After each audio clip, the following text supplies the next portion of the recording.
Okei, ma juba näen visuaalselt, heli tuleb. Palju palun? Mul on see mingi roheline indikaator seal. Ei tea, kas me oleks vaiksemaks panema? No rahu nüüd, mul on ilus laulu hääl. Kuule ilus laulu hääl, see on lausid. Meil ei ole häält.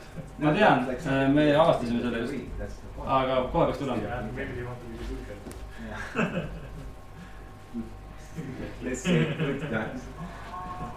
Oho. Nägid? Siit tuleb ise. Tore. Hea taasünki on tuma vahel, ei? Kuidagi vaikselt. Kui ma mõistasin seal. Nikker on natuke eest võtma. Pane juurde. Sama tšekk oli hundridi tagasi. Õnneks me saan pakkuda teljaks siit. 50 minutit teha.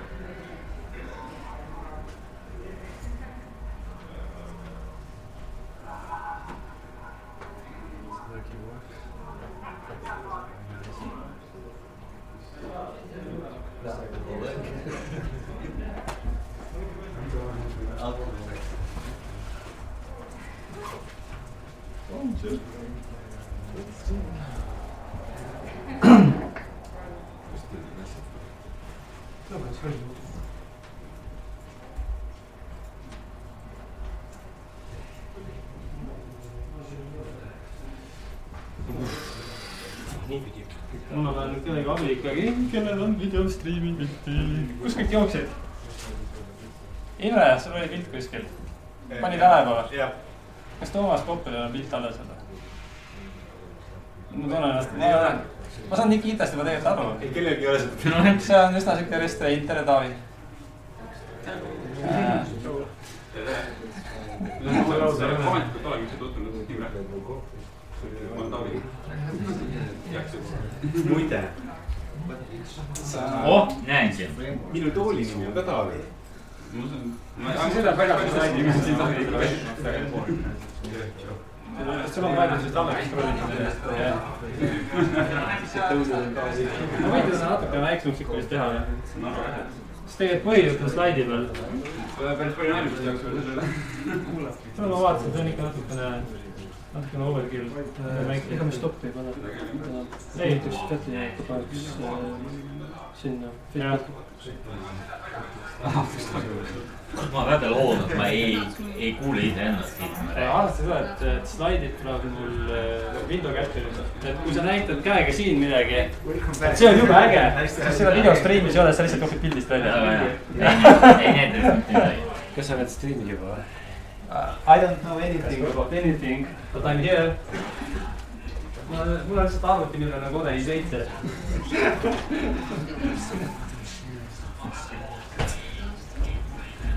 Tuli välja kode i7.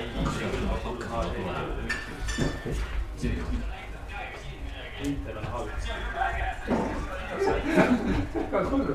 Võib-olla kui sul oleks üksik video, et on nagu fine, aga meil tuleb slaidi, kaamera, auto. Ei, see on juba päris kohta selles suhtes. Sest ta hakkab huvitav, mis... Kui ta on siis...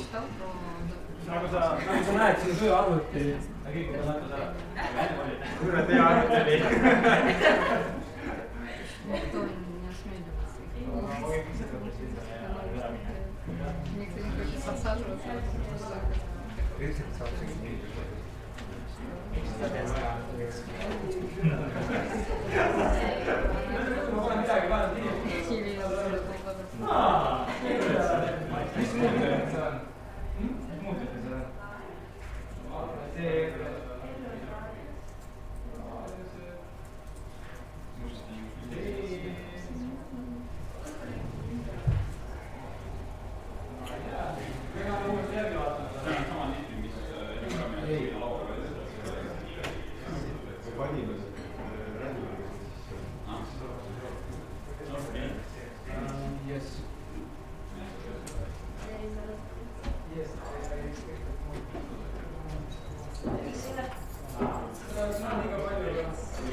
You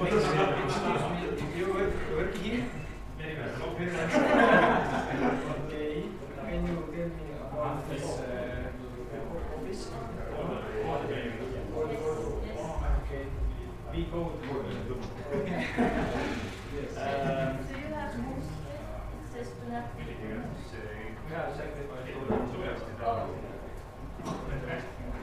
Just kind of happy. We used to have most, but we also had a fish, but the fish left. Ma ei usko seda taagi see... Ma võtsin, et ka maa. Kuskil on siin kõik koon alles. Ilus laamli.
Põhimõtteliselt mida iganes mina enne tegin.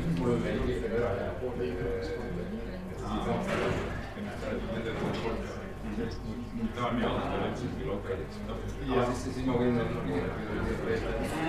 ma siin teen mis on kõik mida kohtus keerasid oma parandas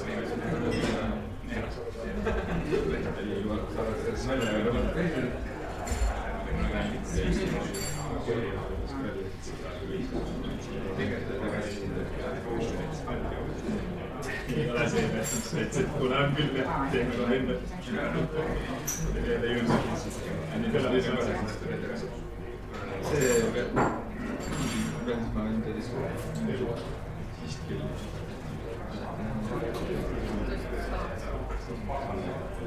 tervist. Ma kahtlustasin, et see tuleb. Ma ei tea otseselt mitte, aga ma olin endal kaunis, selle pärast lapsest. Ma kusjuures viimasel hetkel vaadata, ma vaatasin, et ma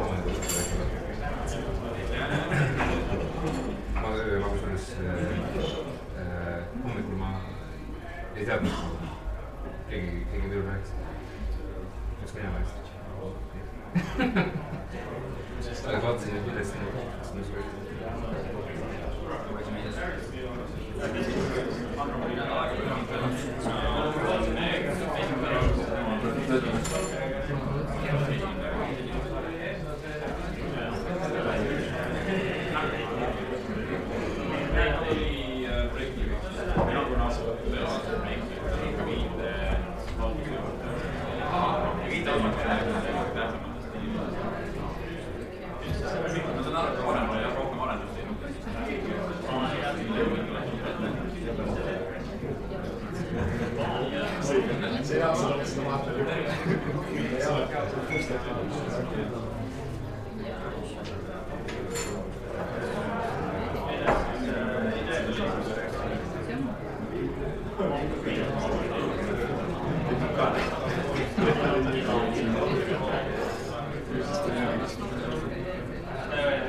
Taremaale peab ütlema, Nikitale ma ütlesin, et ei tuleks sellest juulakast siin mulle, et siis ta oleks siin.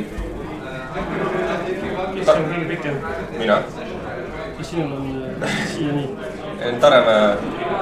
Nii. Aga selles mõttes, et kui kaugele siit võib minna? Siin on väljas või?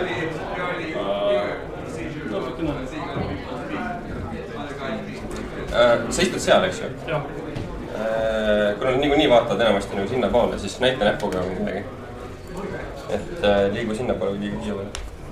Kuidas see toimib?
Find your place.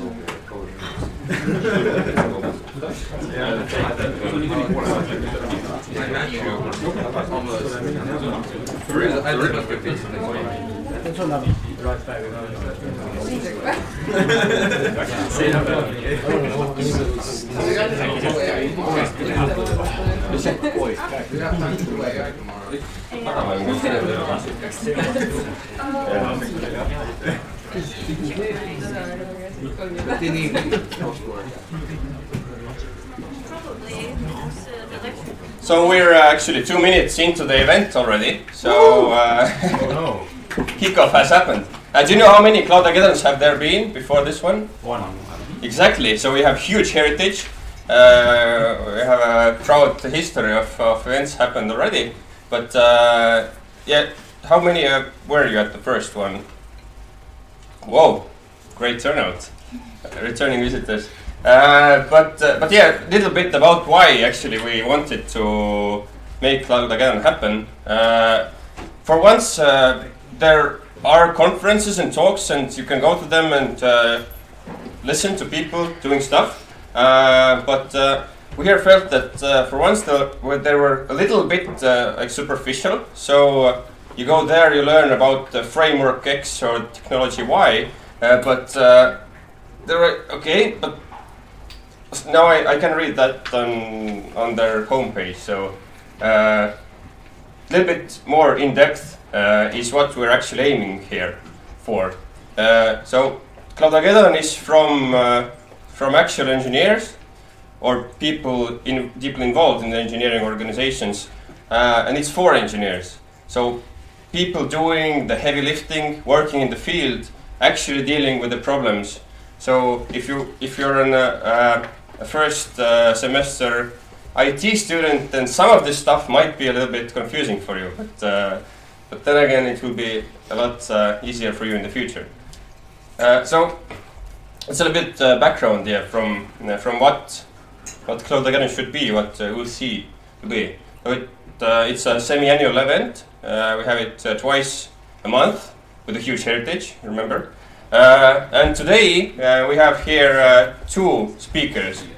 So the first will be Nikita from Plumber, who actually quite recently got promoted there to to the CTO position. So big hand for Nikita.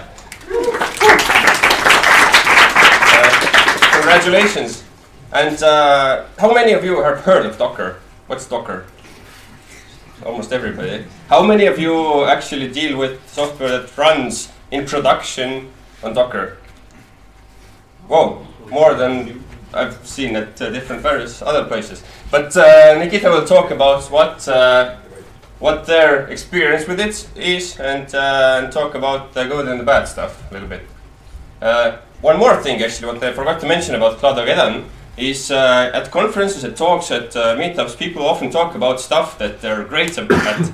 They did that, and this is awesome, and they did the other one, and this was awesome as well. But if you remember the first event, then here actually we had some talks about stuff that we fucked up, stuff that is not that easy, and things that you shouldn't do. So you know, when searching for speakers for Cloudageddon, we also aim at what are the things that you're not ashamed to talk of and others should learn from. So there's that aspect of the event as well. And the second talk will be given by Marti Taremaa, who's an infrastructure wizard here at Fortuma, and he will talk about structured logging. Who knows what that is? Less people that know Docker, but Marti will talk about what it is, about the definition, and how we tackled it here in Fortuma. But without further ado, I would like to invite Nikita here, and give it up.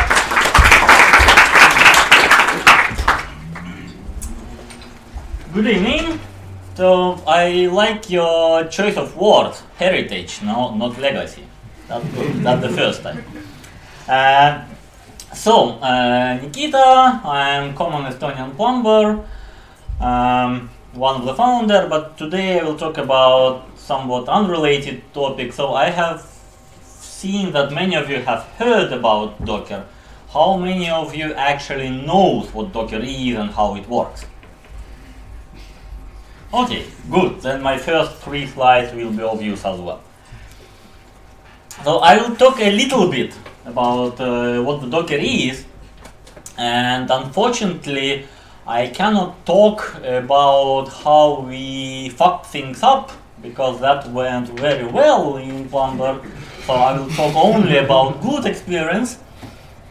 And the point of my talk will be exactly why have we started to look at the Docker, why have we started trying and using it, and where did it bring us during last 2 years. So what Docker is, essentially, Docker is a way to have a very small and lightweight virtual machines. Essentially, that's very simplistic view, but you can package in one package operation system, libraries, your product, configuration files, etc., etc. Everything that you need to run your application. So not only jar file or Ruby gem, but everything, the whole environment that you can use. So you have image, which is virtual machine, and then you can run containers or instances of those images whenever you like. So that looks like that you have some command line tools on your machine, on your server. You build in some way, I will not dive into how to exactly use Docker today. So you build those images, you put everything that you need in order to run your application anywhere you like into that Docker image, then you push that image into some kind of registry.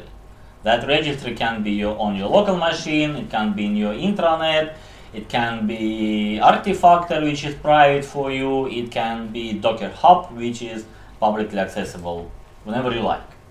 And after that, you can, on any other machine, you can pull that images and then run containers out of that. So what does it really mean?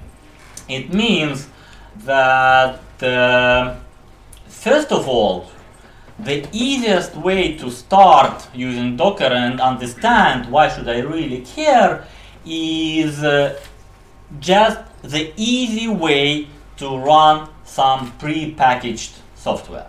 For example, if you want to install Nginx or Apache proxy on your machine, you can go to Aptitude or to Homebrew or to, well, God forbid, Windows App Store, and you can download, you can install, and then you want to uninstall it, and then you try to track down every file that Aptitude have installed on your machine.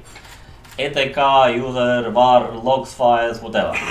So Docker allows you with just one command install the needed package, and after that very easy remove that without any trace from your machine. So throwaway installations and proof of concept and ad hoc installations are very easy with Docker. Or for example, I wanted to try new versions of SonarQube, which needs SonarQube, it needs some plugins, it needs database, and it needs Postgres database we use in our daily life, MySQL. So I had to install new database, I had to install and somehow configure that SonarQube. Instead of that, I just said Docker compose run SonarQube. That's it. It downloaded 3 images, it started 3 different containers, database, SonarQube, whatnot. So very easy to run and then throw away. in addition, one of the main benefits of Docker is that it runs that product or that package in totally isolated environment inside your machine. So you can have multiple instances, multiple containers from the same image running simultaneously on your machine without any interference between each other.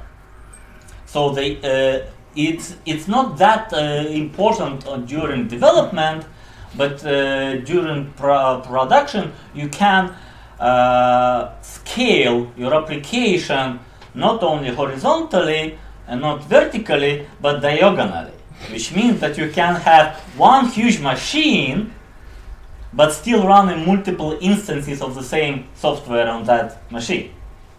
So it's vertically because of that big machine, but that's horizontally because it's multiple instances. I have just invented the term. Diagonal scale. So that gives you, among other things, easy way, first of all, to run simultaneously different versions of your application. So, for example, if you're trying to debug the latest Jira ticket, you can run the previous version of your software, the current version of your software at the same time on your development machine, and just compare how they behave. And they will not interfere with each other. The only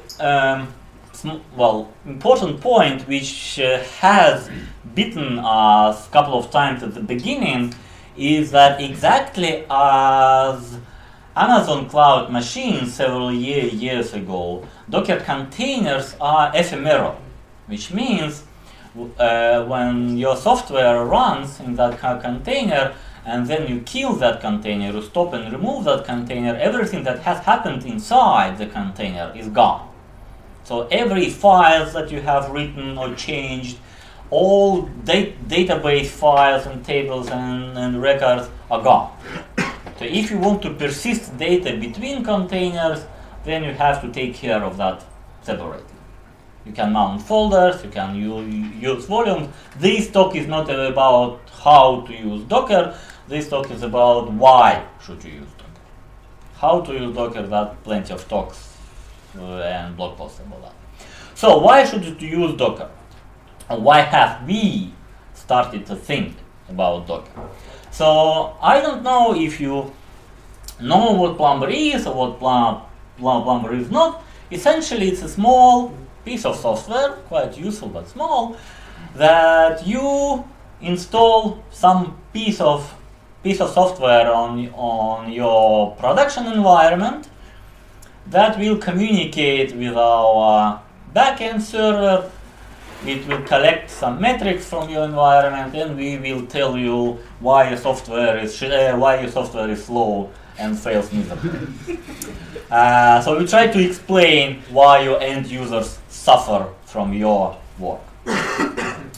And so 2 years ago, that backend part that we run to collect data, to accept collected data, and to communicate with our end users to show you what's going on inside your software, looked like more or less like that. We had one Jetty instance which ran some smallish war file, and we had one MySQL database. Quite easy. Nothing complex. Then 2 years ago we have started changing our architecture and preparing for a new, bigger and brighter and shinier release. And in 2 years from this, we came to this. Microservices for the win. So now we have, like, I already forgot, 12 to 14 different JVM instances running different services. And that's more or less okay. You can run that in your production just on your bare servers, no problems. But we have one problem, one smallish problem. We have to ship all that to our clients as well. Some clients like banks, telecoms, insurance company, somehow don't like to send their data from their production somewhere into the internet for some reason. I don't understand why. What could go wrong? But they prefer to run everything on site. So now imagine that you, as a developer, have to write the installation manual for that. What can go wrong? So, and we have very fresh and painful memories about all the times that system administrators of our clients installed the wrong version of MySQL here, or wrong version of Java. Now imagine what would that mean. Wrong version of Zookeeper, wrong version of MySQL, wrong version of Kafka. Kafka, I forgot to configure that where the Kafka files should locate, because by default they are located and /10p folder, so one restart and all your data is gone. So we decided, no, we don't want that, so we put everything into one textual file. So instead of that, we ship to our clients now this. One text file. Well, not text, is YUML file, but anyway. By the way, who can understand me why YUML is superset of JSON? I will be very grateful. Doesn't look like JSON to me. Anyway, we ship that one text file to our clients. And that's it. We do require, of course, that on your production you have to have installed Docker and Docker Compose. So they do have to install two things, Docker and Docker Compose. Docker is quite easy, it's only like 6 or 7 steps, Docker official manual. Docker Compose even simpler, only 2 steps, involving curling the application on your machine, which is strange, but anyway. So it's much easier. Really easy to install. Our clients now have only one shell file, launch, that will download and install everything, and that file is 2 lines, Docker Compose pull, Docker Compose up. Very easy. Extremely easy to upgrade. Because in order to upgrade the installation consisting of 14 different containers, we just need to download the new version of that file where we have all those versions written, and that's it.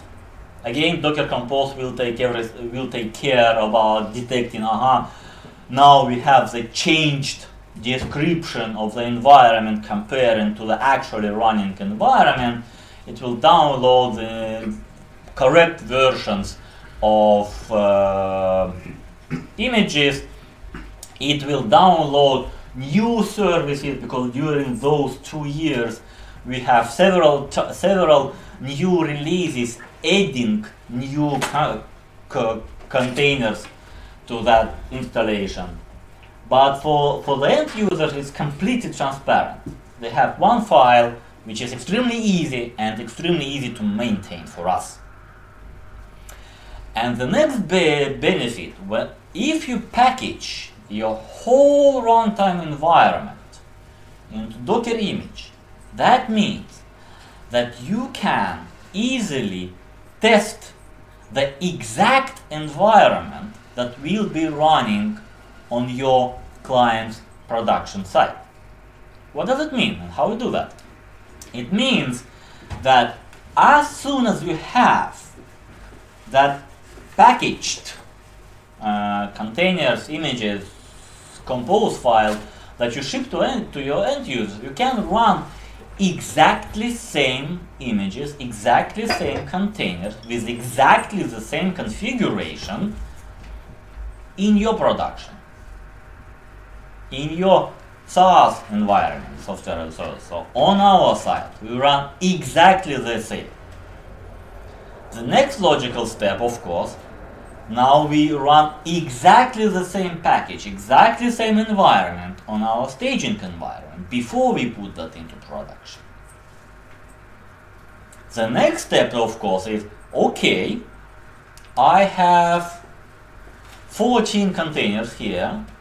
Now I'm a developer which has to implement a new feature in one of them.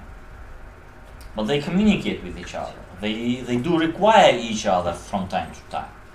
So how do I ensure that my changes will still continue to work with all those other microservices?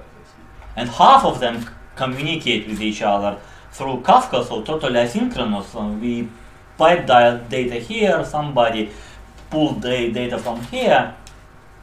So developers run exactly the same containers, exactly the same images that we will ship to our end users on their local developer machines. Okay, to run all that, you need somewhat 16 gigabytes of RAM on your developer machine, unless you are willing to tweak and tune that a little bit. But anyway, you can run all that you need, or at least all the required parts from your real production environment on your machine. How does it work? So every microservice, that one single module that you saw, it has a Docker file which is essentially a description how should I build that runtime environment, that production environment. How should I build it? What operation system do I need? What packages do I need? Do I need curl, or do I need firewall rules on your machine? What and where should I install on that environment?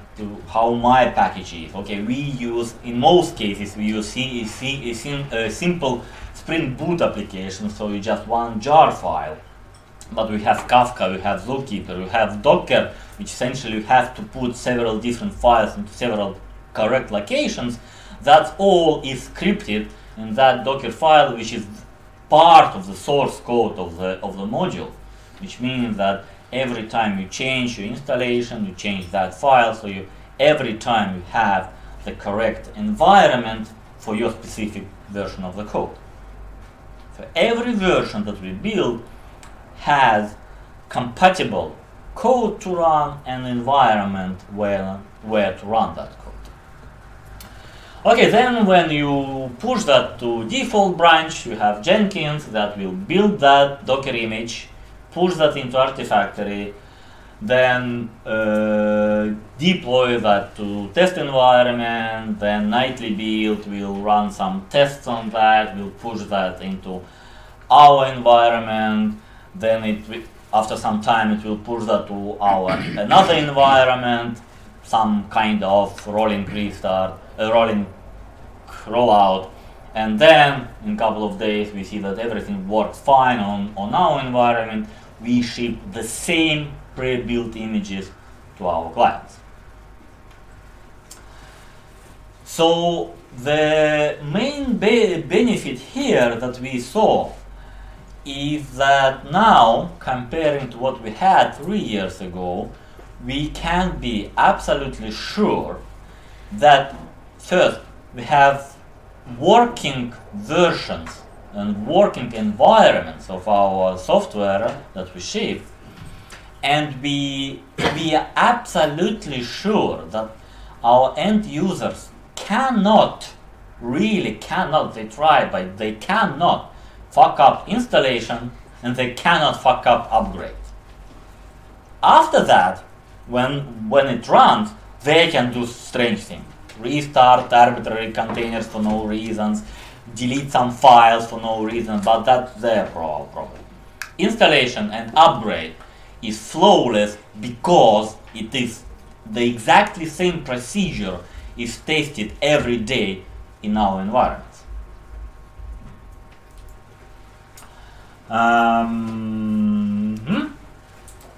So, as I said, there is really nothing to tell you about what went wrong. Because if we talk about was that a good idea to take Docker and to put our whole product and server-side installation into Docker, I think the answer is completely yes. I don't remember currently during those 2 years when we had problems because of Docker. Roland can maybe correct me. No, yeah. Maybe, yeah. Oh, actually, customers have installed wrong version of Docker. Exactly. By the way, that's a very good point. If you compare again this and this, I cannot say that Docker has decreased problems comparing to this. No, the same amount of problems. 10 times more complex architecture, more complicated environment, but the same amount of problems. Because here we had wrong version of MySQL, wrong version of Java, sometimes wrong version of Jetty. Same problem here, wrong version of operation system, wrong version of Docker, wrong version of Docker Compose, but that's it. You can scale the complexity of your architecture, you can scale the complexity of your deployment without scaling up your problems and without scaling up your support team. That's.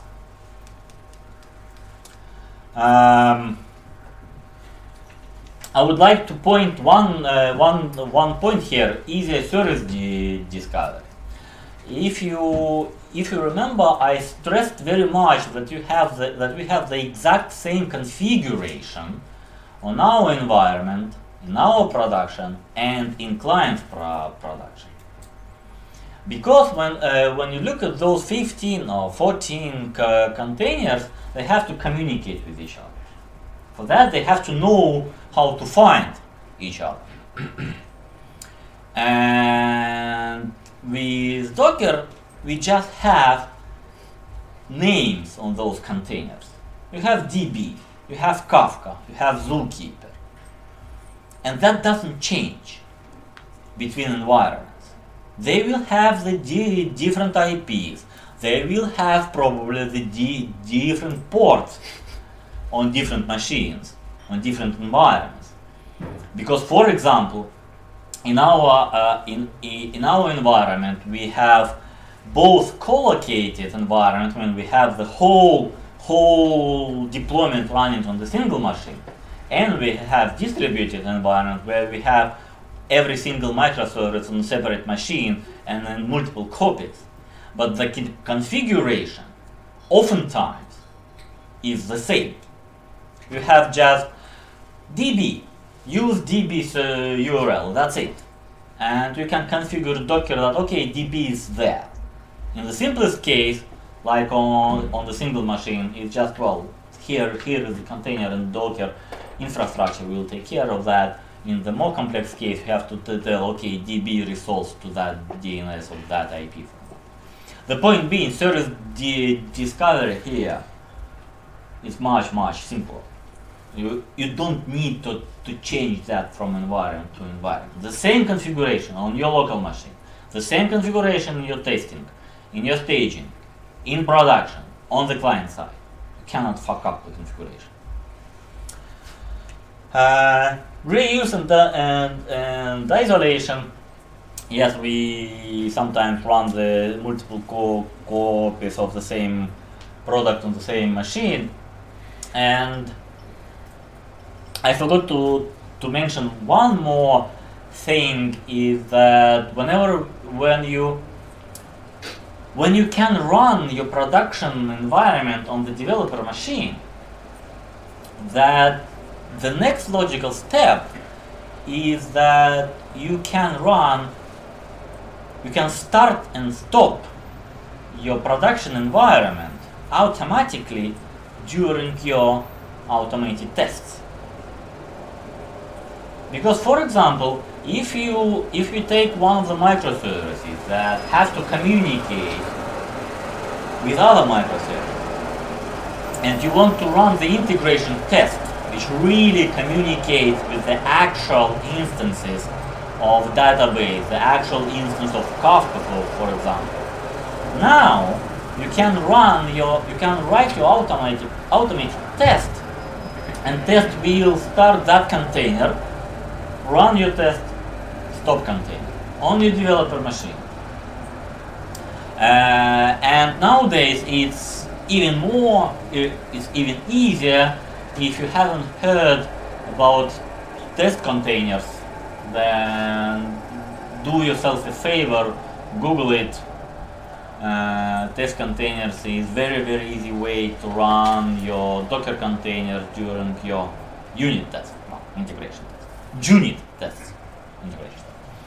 So, one single decision to let's try to put our complex architecture or complex deployment into Docker to simplify the installation for our end users had in fact rippling effects on our whole development and deployment process. From the client environment, it moved to our production, then it moved to our test, then it moved to our Jenkins, then it moved to our developer machine, and then it moved to our automated tests. Now we run it everywhere. Looks like, well, too good to be true, what the fuck do you selling me? But, well, really, the only negative thing that I can say about Docker that it really, for example, you can reuse your images, but if you're running 15 containers on your single machine, that means that you have to download those 15 images, and they all will have the JDK, they all will have your operation system. Okay, Docker will optimize that, it will reuse layers, but all in all, the bandwidth and disk space usage will be bigger. And yeah, some clients, they do know how to run Java or how to run Linux services.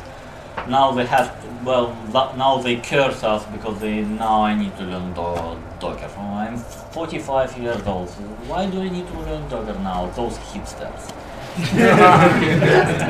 Yeah, but now you can put anything you like into that Docker. You can run your Node.js application in that Docker, your Ruby, PHP, Python, whatever you like, and your clients will still need to learn only Docker. Not how to RESTful with node modules or Ruby gems or Aptitude. So that essentially was it from me. I will be here. If you have any questions, then now may be a good time to start, and we can continue later on. Thank you. Next question. Yeah. Go ahead. So, what type of Docker registry you are using? We use for our internal needs Artifactory cloud. Okay. And when we ship that to our end users, we push that to JFrog bin tray. How? Bin tray. Bin tray? Bin tray. Okay, bin tray. Bin tray. That's essentially how they advertise that the universal binary repository. You can push everything, jar files, Ruby gems, Node.js models, Docker images, everything you like, and then download that everywhere involved. We had another question back there. Stupid one. I think it will run Kafka in Docker. Oh, that's complicated. That's complicated. Well, to run Kafka in Docker is very easy. To communicate with Kafka in Docker, that's complicated. Essentially, you have to know in advance how will you call that Kafka. So Kafka is the single component infrastructure that currently have to have the fixed name, at least one name which is fixed and known in advance. We can talk about that. That's the main pain point. Yes, Kafka in Docker, that's complicated. Any more questions? How do you do updates without downtime? We don't. But it's like, well, a couple of minutes max. It's possible. Or Yeah. It is currently we have downtime like 1-2 minutes max. I understand it's easy. Like they Docker everything down and then Docker everything up, but it's More or less. yeah. Nobody complains so far. So yeah, Nikita will be here right now for the break that we'll have, and feel free to have the networking break, which we'll have at after the event, and ask all of your questions then as well. But right now, get some air, get some pizza, get some beer, lemonade, and give another big hand for Nikita.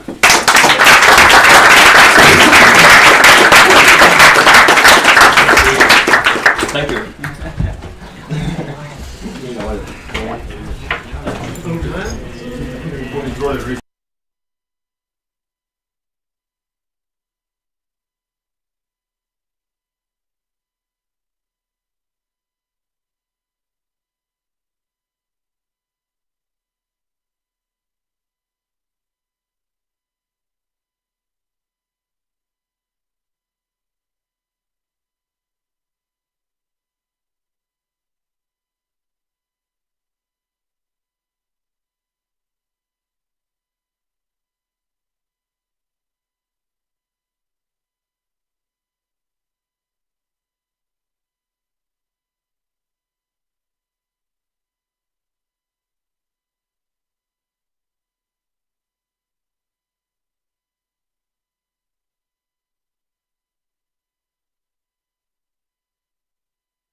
näed siis.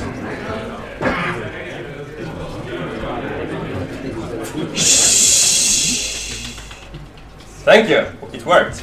Didn't think so. So let's start with the second talk.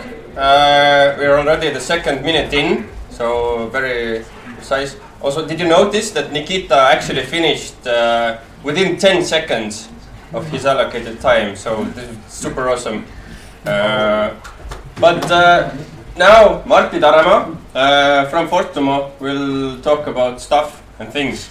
We'll talk about logging and more on that from himself. So thank you, Marti.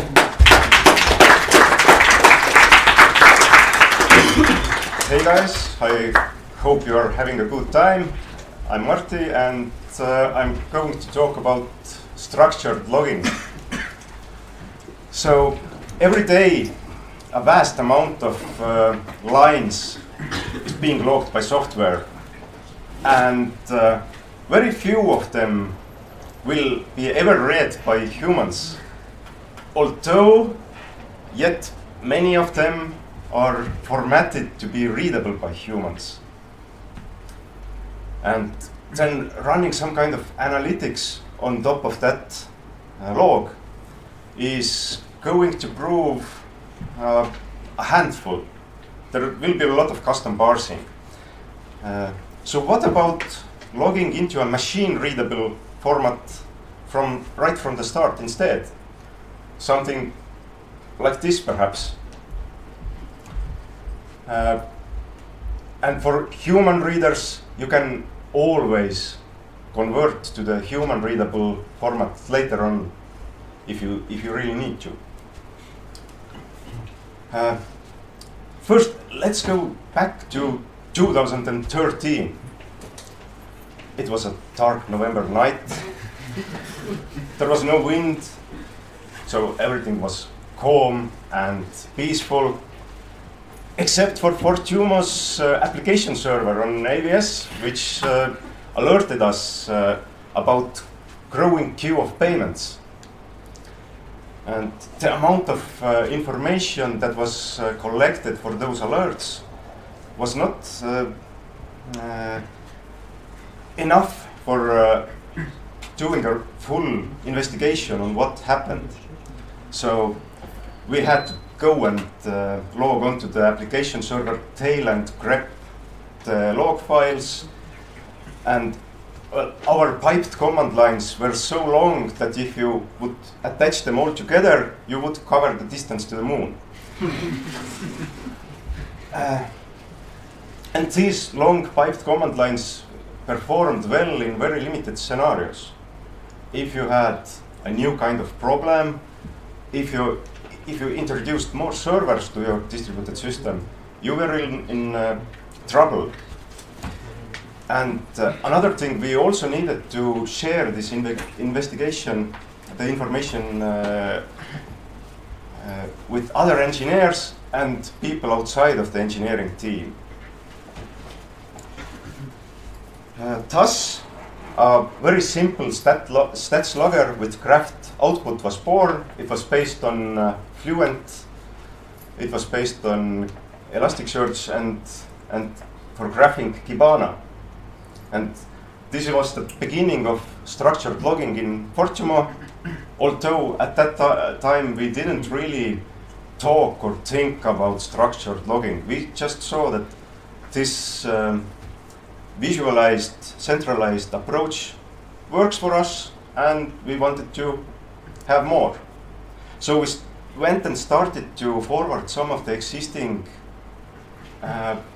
plain text logs into a central logstash server, where we attempted to convert them to machine-readable format using Grok expressions. These are regular expressions that use match groups to extract structured data. But the time-consuming task of writing those expressions and maintaining those expressions made you cry in Spanish. Like, imagine if you take this and it's written by someone else and you have to change it and you cannot break it because production log pipeline would break. And in contrast, we found that adding those structured log lines to some of our existing applications even, it's extra work, sure, but it's still fairly straightforward. And well, processing, filtering, graphing, it's that simple if you have it already structured. And it did not take us long to realize which of these paths, like grokking or structured logging, will work for us. So at some point, the decision was made to log only to structured format in the future projects. So no plain text logs anymore.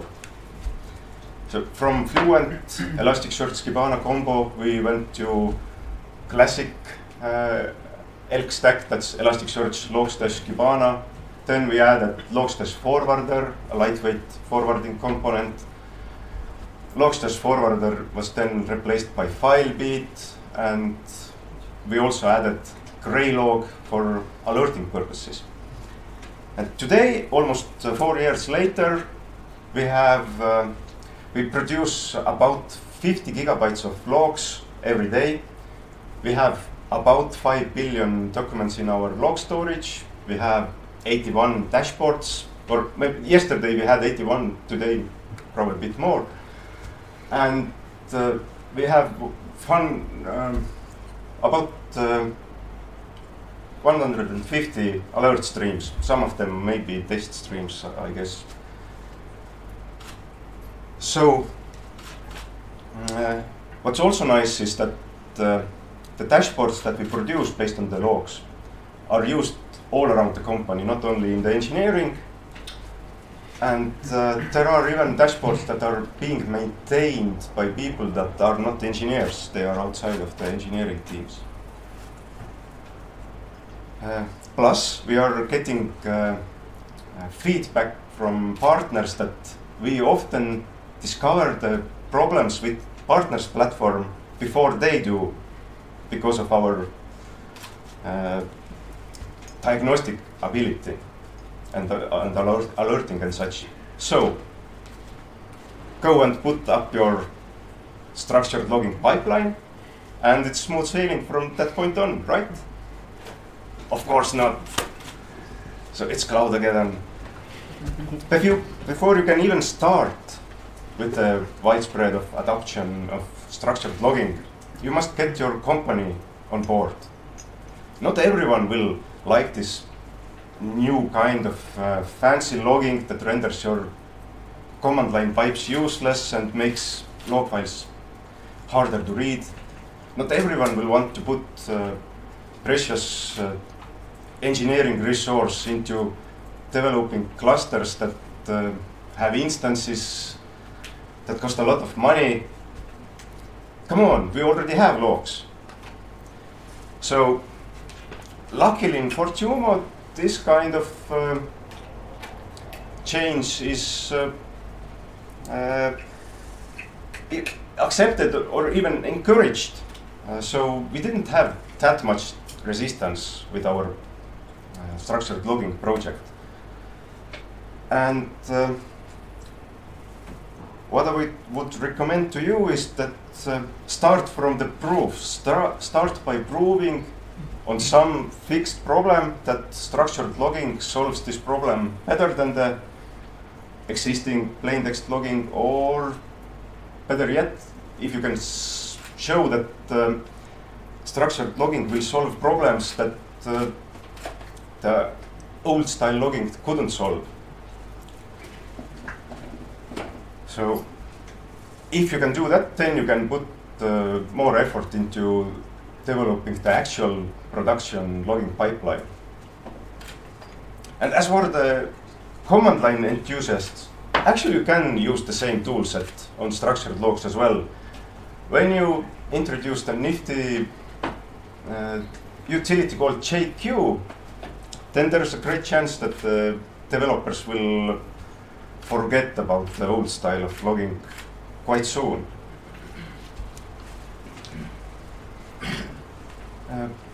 Now, even when your log messages are structured in a structured format, in JSON perhaps, you still would need a common schema. Otherwise, the log messages would be rather useless or hard to parse. Not to parse, but hard to utilize. And for that reason, we have fixed our top-level schema of the log messages. And adhering that schema, this is ensured by our own logging libraries, which have been written on top of popular logging libraries like log4j for Java or Yell for Ruby. So you really cannot log in such a way that the top-level schema would be different from the schema that we have agreed on. And for the deeper levels of the schema, or the top level is fixed in JSON, but the inner objects, for those we have given not complete freedom, but a lot of freedom. So this freedom kind of becomes a power to do great things, but as you know, with great power comes great fun of abusing that power. And yeah, you have this power and speed when developing and logging and analyzing, but you must always keep in mind that whenever you hear schemaless outside of logging, or in case of logging, schemaless actually means that schema, the responsibility of keeping the schema is on you, not on the system. And well, if you fail, you can blame everyone else, but it wouldn't go and fix your problem. So I have to say that over the years we have seen our fair share of Elasticsearch mapping conflicts. And Elasticsearch schema is called mapping.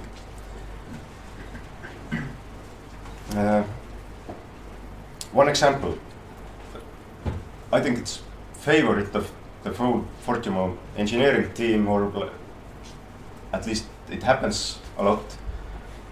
Take HTTP response code. Some applications log it down as integer, some applications log it down as string. If you have the same field name, you have a mapping conflict. Now, if you want to filter or aggregate based on that HTTP response code, you are out of luck, because half of your messages will not be accessible for aggregation and filtering. Whichever message came first on the day, it will win the mapping war, and the other one will be disregarded. Or if it's in a different Elasticsearch index, it's not disregarded, but you can still use it for filters and aggregations if you do it over the indices. Another example involves all kinds of dates and timestamps. They can be mapped to Elasticsearch internal type called date. They can be mapped to strings. They can, even if you have Unix epoch format, you can map them to integers. And yeah, if you use the same field name, boom, there's another schema conflict. But it all kind of pales in comparison to the conflict which you have between string and inner object in JSON. If your JSON logs are deep enough, have deep, like 4 levels or so, then you can pretty much count on that for every logging conflict that you resolve, you will have 2 extra. Or that's what happened to us. And in order to get ourselves out of this mess, we kind of implemented a series of changes over time. First, we started using dedicated indices for all the applications or microservices. So every one of these can have their own mapping. Of course, when you need to search across the indices, you would still have to have matching types everywhere, but only the need is limited to the fields that you use for aggregation or filtering. If you don't want to use them, then the mappings can differ a bit. As for the deep objects, we introduced a flattener, and it has proved to be somewhat successful. What flattener does is it takes like nested, it's not nested JSON, but the JSON with deeper levels. It takes it and flattens the fields. Elasticsearch actually does the same. It flattens the documents that you store. But when you do it yourself, you have more control. And this helped us out of the string versus object mapping conflict. We also have used some soft approaches, like getting people together and agreeing on what types should some common fields have. And a little bit harder approach where you just make Jira tickets. Go and fix the mapping, go and fix that. This is wrong. We also introduced a tool that can process your logs before they are sent into Elasticsearch, so you could test while you are developing. And this tool kind of detected the potential mapping conflicts and listed them out. Now, when I was preparing for this presentation, I went through all the mapping conflicts that we currently have in production stack, and I must say I was pleased. Many of them were, or there were not many of them, but most of them were minor and not a showstopper. But the good old HTTP response code conflict was there again. Like, what's going on, guys? I thought we agreed it was a string. No, I thought it was an integer.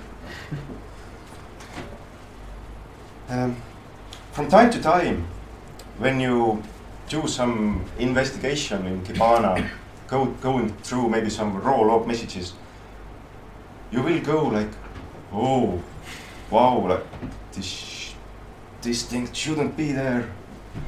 And yeah, embarrassingly, we have found, over the years, we have found private keys, we have found HTTP basic out passwords, all other kinds of secrets in the logs that should have no business being there. What probably happened is someone just took an object that they were at the code working on, serialized it, and logged it down, because it's easier to log that way. You don't compose a new object, but serialize the existing one and looks good. Or maybe they thought that it's good for debugging purposes. And by the way, for debugging, I recommend having unique names for secrets and logging down those instead. This is where we are trying to move towards. Another case, which I remember very well because I had to deal with the consequences, is using unique identifiers as keys in JSON logs. One day, searches on our Elasticsearch cluster started to slow down. And by noon of the same day, the cluster was practically dead, super slow with searching. We narrowed it down to a specific application, then got the idea to look into the mappings, and wow, this application had been just released on this morning, and it started to log down payment identifiers, unique identifiers as keys in the log. And even back then, a couple of years ago, probably 2014. Even back then, Fortumo processed hundreds of thousands payments per day. And by the time we got to the mapping, it was 180,000 fields there. To give you some perspective, old Elasticsearches didn't have mapping cap. The modern ones, modern versions do, and the mapping cap defaults to 1,000 entries per mapping. And I think it's a sensible default, but yet we had 180,000. And by the way, Elasticsearch died at 180,000, but Kibana died at 30,000. Your laptop would just melt when you opened Kibana with that application. So, and this situation is called schema explosion. And following it up with another story about how log lines can be a bit too long sometimes. It started the same way. Not exactly the search performance was fine, but the log ingestion started to slow down, meaning logs just didn't accept the data as fast as it should be, but there didn't appear to be any increase in the log volumes. After investigation, again narrowed it down to a component that is called notifier. And what notifier does in Fortumo is it sends callbacks to our clients and partners. And partners usually respond with 200, okay, callback received, all good. Notifier logs the response down and goes on to process the next callback. But when we looked at the notifier machine, Logstash forwarder was stuck on one line, and it was 85 megabytes long. And it appears that one of the merchants had responded to our callback with something that appeared to be an MPG-4 video. I can only imagine that. I didn't look at the video, honestly. I can imagine that it was the merchant saying, "Thanks for your callback, I received it." So, 2 days later, we released a new version of our logging libraries that started to reject the messages that had the length over some barrier. And also, we now emphasize that it's the responsibility of application to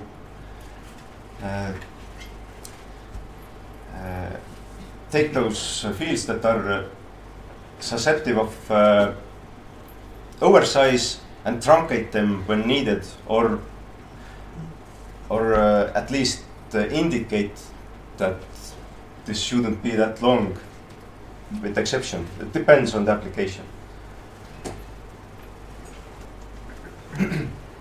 So you may or may not have noticed that we have several wall-mounted screens in our office, on all the floors, all the teams. And during the usual business day, these rotate through a selection of Kibana dashboards that are currently relevant. It often happens that people discover ongoing incidents by just walking by the screens and looking at the dashboards and going, "Guys, come look, what's this?" So, while this is a good thing that you discover incidents, actually it shouldn't be the main way how you understand that you have ongoing issues. Maybe computers would be able to find them for you. That's why we send our logs to the alerting component as well. And after some tests, we selected Graylog for our to do our alerting. Greylog can do dashboards as well, but kind of for us doesn't work as well as Kibana does. Maybe a matter of taste, but for alerting, it's fine at least, if not good. It doesn't have a very advanced toolset for alerting, at least right out of the box. The alerting rules can be pretty simple, but it turned out that just simply counting and matching your log lines sometimes, or in most of the cases even, is enough.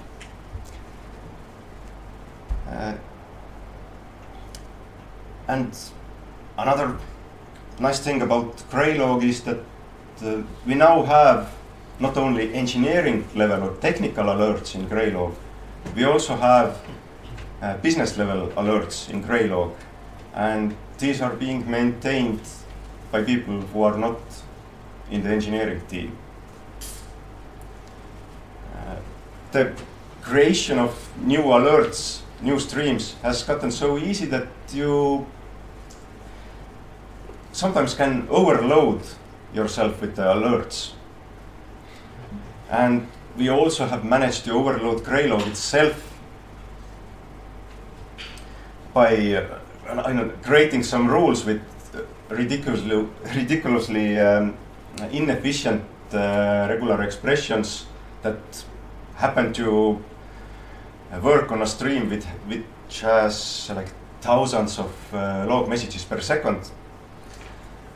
But it's fine because we have alert on Greylog overload too. So once you get those alerts, something maybe via Slack, maybe via, I don't know, email, you know, that used to be such a communication.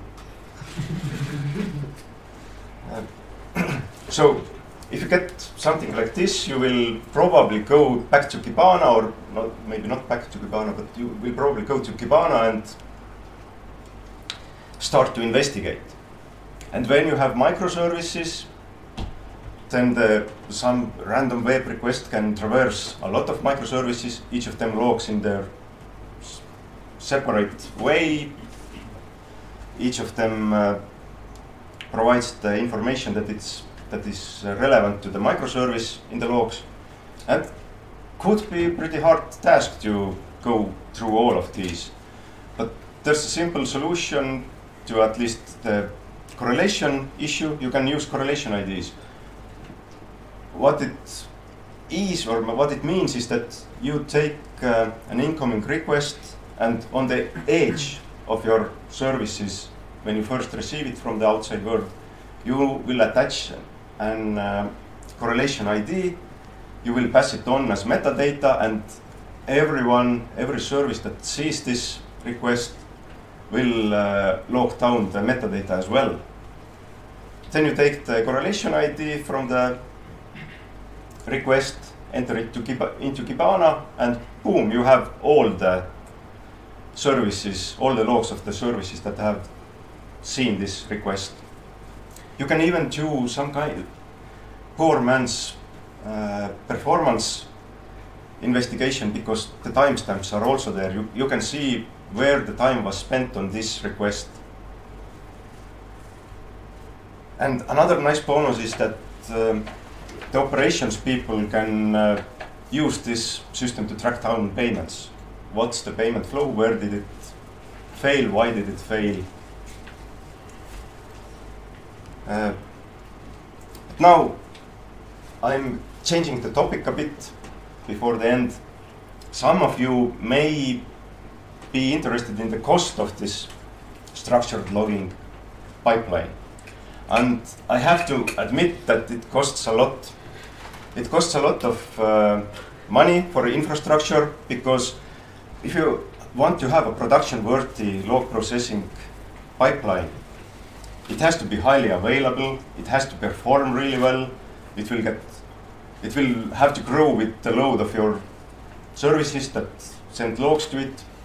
And also it costs quite a lot of engineering time, because there will be engineers who are responsible for maintaining that logging infrastructure, and they have to keep themselves up to date with the latest and greatest. I would say that money-wise or infrastructure-wise, we spend around 5 to 10% of our entire infrastructure budget on the logging infrastructure. But if it wouldn't be valuable to us, we wouldn't do it. So we are quite confident that we are getting the value back from the logging infra. And remember that, or like the first or second slide where we had this orange graph, this one didn't cost 5% of infrastructure budget. In fact, it didn't cost any infrastructure money at all, because it was run on existing infra. And as for the developer time, I think 1 day or something like this. So you can start small and simple. You don't have to go mad. You don't have to do this 50 gigabyte logging. I'm not sure even if we do, but it's hard to stop when you are doing. So how would I wrap it up? I'm not trying to say that you cannot have centralized, visualized logs with search capabilities and alerts without doing structured logging. Of course you can, but giving our logs some structure has certainly worked out very well for Fortumo. And earlier I might have said that structured logging is all about replacing human readable logs with machine readable logs. It's very ironic, because after we did it, we have had more human eyes on our logs than ever before. Yeah, okay, they are probably looking at the graphs, not the raw messages, but even the raw messages get more attention than they did before. And that's it. Thank you very much.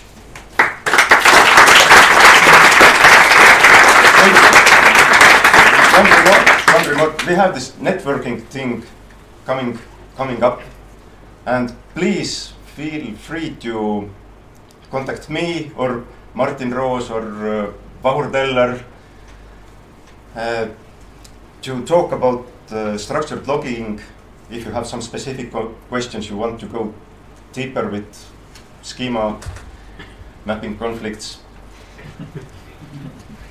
you're welcome. I will be here until all the questions have been answered. What you do? With this bold promise from Marti, I would still, if there are any bigger questions, general questions. The general right ones. now. Go ahead. How easy is it to get started? Is it like well supported approach, like industry best practice, or you're more on the fringe there? Nowadays, I would say it is supported quite well, because I can talk from our experience. We are using Elk Stack, and if you take Elasticsearch, Logstash, Kibana, that stack in 2013 versus today, I have to say the Elastic Corporation has done a great job. It is joy to manage compared to the old version of the stack. And as for the JSON format, it's already also everywhere. It's a very little effort to get started in that sense, but the effort of going to production with it, yeah, I think it's still a bit annoying. You don't have any real reference out there. Have to invent some things on your own. Maybe fun, but it's not fun when it fails in production. I just want to say that if you're already getting started, you can actually go to logs.io and test it out there. Yeah. It also uses Elk Stack, and it is super easy to set up. You don't have to set up any servers. You just set up file slash, and that's pretty much it. Sorry, you are talking about Elk Stack, but I didn't get. Are you still using Logstash or not? Logstash is used as a central aggregation point, not for shipping. I think we have never used Logstash for shipping. We use it for receiving, and we cannot. At the moment, we cannot start from to send data from FileBit directly to Elastic, which is now possible because we have this nifty set of rules in Logstash, and that's the official standpoint of Elastic Corporation as well. That if you want to have those kinds of rules, use Logstash. If not, don't use Logstash. Please. Do you have any recommendations for smaller and more lightweight logging solutions where you don't want to buy 60 gigabyte machine? Well, like Priit says, there are a number of companies that offer something like this as a service. I believe even Amazon has a full Elasticsearch Logstash Kibana stack available, and probably cannot run them on T2 micros, but for starting you don't need that much. I'm not sure if Amazon approach is cheaper than Amazon probably, well, Amazon probably isn't cheaper, but if you take the hardware cost only, but on board with it. But for just trying it out, it might prove simpler and cheaper. And also, it's not the only company that offers these kinds of services. And I used to run all of this in Vagrant on my machine when we long ago started with the approach and didn't even know if we wanted it. And worked pretty well. Nowadays, the laptops are way more powerful than the EC2 instances that we usually run. All right, but thank you to Marti.